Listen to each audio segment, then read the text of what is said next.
तर मी आज तुम्हाला पोहायचं कसं हे शिकवणार आहे। आधी एक काम करा, नदीच्या किनारी या, पाणी आहे याचा, हे जे हात आहेत आधी हे बघा।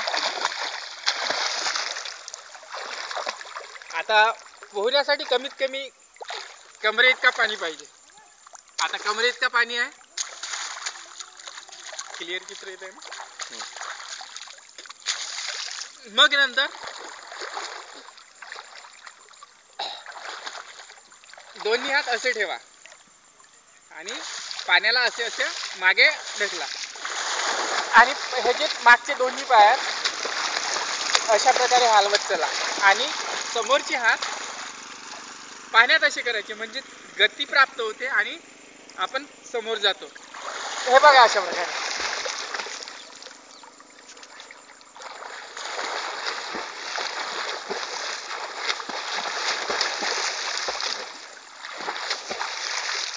या ठिकाणी पाणी खूपच कमी आहे।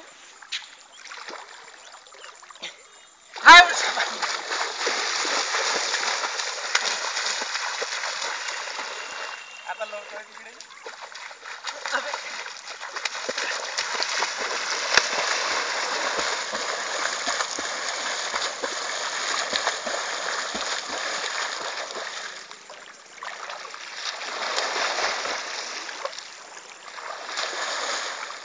ह्याला अशा प्रकारे आपण पोहायला शिकलो।